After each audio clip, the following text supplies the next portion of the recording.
எல்லாருக்கும் வணக்கம். நோட்ஸ் எடுக்கிறதுனா ஒரு போரான வேலைன்னு நினைக்கிறீங்களா? இனிமே அப்படி இல்ல. அதை எப்படி ஒரு சூப்பர் பவரா மாத்துறதுன்னு தான் நம்ம பார்க்க போறோம். வாங்க ஆரம்பிக்கலாம். சரி, வாங்க விஷயத்துக்குள்ள போலாம். ஒரு அருமையான ஓமையோட ஆரம்பிக்கலாம் பாருங்க. கத்துக்கிறது ஒரு விதைய நடுற மாதிரி. ஆனா நோட்ஸ் எடுக்கிறது அந்த செடிக்கு வேலி போடுற மாதிரி.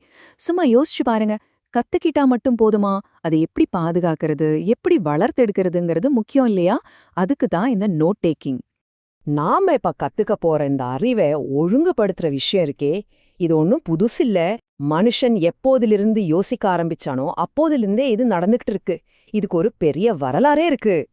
நம்ம தமிழ் இலக்கியத்திலேயே இதுக்கு சூப்பரான உதாரணங்கள் இருக்கு தெரியுமா? அப்போதைய காலத்துல நச்சினார்க்கினியர், பரிமேலழகர் மாதிரி பெரிய உரையாசிரியர்கள் இருந்தாங்க. அவங்க என்ன செஞ்சாங்கன்னா, ரொம்ப கஷ்டமான பழைய நூல்கள் எல்லாம் படிச்சு அதுக்கு எளிமையா உரை எழுதி வச்சாங்க. அடுத்த தலைமுறை நாமெல்லாம் சுலபமா புரிஞ்சுக்கணுங்கிறதுக்காக. சொல்லப்போனா அவங்க தான் உலகத்தோட முதல் ஸ்மார்ட் நோட் டேக்கர்ஸ். அந்த காலத்து உரையாசிரியர்களுக்கும் நமக்கும் என்ன சம்பந்தம்னு யோசிக்கிறீங்களா? ரெண்டு பேரோட இலக்கும் ஒண்ணுதான். கஷ்டமான விஷயத்த எளிமையா புரிஞ்சுக்கிறது. அவ்வளவுதான். அன்னைக்கு ஓலைச்சுவடி, இன்னைக்கு நம்ம கையில லேப்டாப், மொபைல் கருவிகள் தான் மாறியிருக்கே தவிர அறிவை தேடுற அந்த நோக்கம் அது அப்படியே தான் இருக்கு.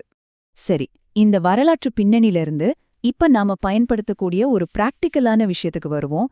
நம்ம எடுக்கிற நோட்ஸ எப்படி ஒரு ஒழுங்குக்கு கொண்டு வர்றது? இதுக்கு உலக அளவுல ரொம்ப பிரபலமான ஒரு முறை இருக்கு. அத பத்தி தான் இப்ப பார்க்க போறோம். அதுதான் இந்த கார்னல் மெத்தட். இது ரொம்ப சிம்பிள், ஆனா ரொம்ப பவர்ஃபுல். ஒரே ஒரு பேப்பரை 3 பகுதியா பிரிச்சு நோட்ஸ் எடுக்கிற முறை தான் இது.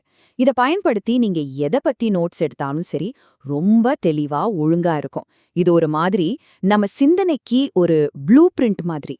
சரி, இது எப்படி செய்யறதுன்னு பார்க்கலாமா? ரொம்ப ரொம்ப சுலபம். 3 ஸ்டெப்ஸ் தான். முதல்ல பேப்பரோட வலது பக்கம் இருக்கிற பெரிய இடத்துல நீங்க கேக்குறதையோ படிக்கிறதையோ அப்படியே விரிவான நோட்ஸா எழுதிக்கோங்க. ரெண்டாவது, இடது பக்கம் இருக்கிற சின்ன இடத்துல அந்த நோட்ஸ்ல இருந்து முக்கியமான வார்த்தைகள் இல்லனா உங்களுக்கு வர கேள்விகளை மட்டும் எழுதுங்க. கடைசியா கீழே இருக்கிற பகுதியில அந்த பக்கம் முழுக்க நீங்க என்ன எழுதுனீங்களோ அதை ஒரு 2-3 வரியில சுருக்கமா எழுதி முடிச்சுடுங்க. அவ்வளவுதான். இப்ப பாருங்க, நம்ம திருக்குறளுக்கே இந்த கார்னல் மெத்தட பயன்படுத்தி எப்படி நோட்ஸ் எடுக்கலாம்னு. இடது பக்கம் அறத்துப்பால் வான் சிறப்புன்னு முக்கிய வார்த்தைகள், வலது பக்கம் அதுக்கான விளக்கங்கள், கடைசியா கீழே அந்த அதிகாரங்களோட மொத்த சாராம்சமும் ஒரு சின்ன சுருக்கமா இருக்கு. பாத்தீங்களா? எந்த ஒரு விஷயத்தையும் எவ்ளோ அழகா தெளிவா இப்படி ஒழுங்குபடுத்த முடியுங்கிறதுக்கு இது ஒரு சூப்பர் உதாரணம். சரி, இப்போ ஒரு முக்கியமான கட்டத்துக்கு வரோம். இந்த மாதிரி சூப்பரான முறைகளை ஆர்டிஃபிஷியல் இன்டெலிஜென்ஸ், அதாவது ஏஐ, எப்படி இன்னும் ஒரு படி மேல கொண்டு போகுதுன்னு பார்க்கலாம் வாங்க.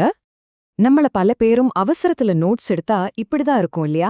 அங்கொன்னும் இங்கொன்னுமா பாயிண்ட்ஸ் மட்டும் இருக்கும். சிலப்பதிகாரத்தை பத்தி எடுத்த இந்த நோட்ஸ்ல பாருங்க, இளங்கோ, கண்ணகி, மதுரைன்னு தகவல்கள் எல்லாம் இருக்கு. ஆனா ஒரு கோர்வையா ஒழுங்கா இல்லாம சிதறி கிடக்கு. ஆனா இப்போ மேஜிக்க பாருங்க. அதே சிதறி கிடந்த பாயிண்ட்ஸ ஏஐ கிட்ட கொடுத்தா ஒரே செகண்ட்ல அது எல்லாத்தையும் கோர்வையாக்கி ஒரு அழகான தெளிவான பத்திய மாத்தி கொடுத்துருச்சு. சிலப்பதிகாரம்னா என்ன, யாரு எழுதுனாங்க, கதை என்னன்னு பக்காவா இருக்கு.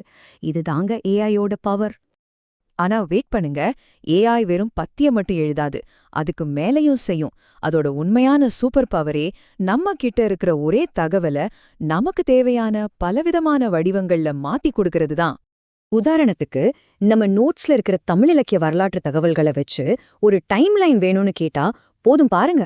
தொல்காப்பியத்திலிருந்து கம்பராமாயணம் வரைக்கும் அழகா ஒரு காலக்கோடா மாத்திடுச்சு. இதை நாம செய்யணும்னா எவ்வளோ நேரம் ஆகும்னு யோசிச்சு பாருங்க. சரி, டைம்லைன் வேண்டாம், எனக்கு ஒரு டேபிள் வேணும், ஒரு அட்டவணை வேணும்னு கேட்டா அதுவும் ரெடி.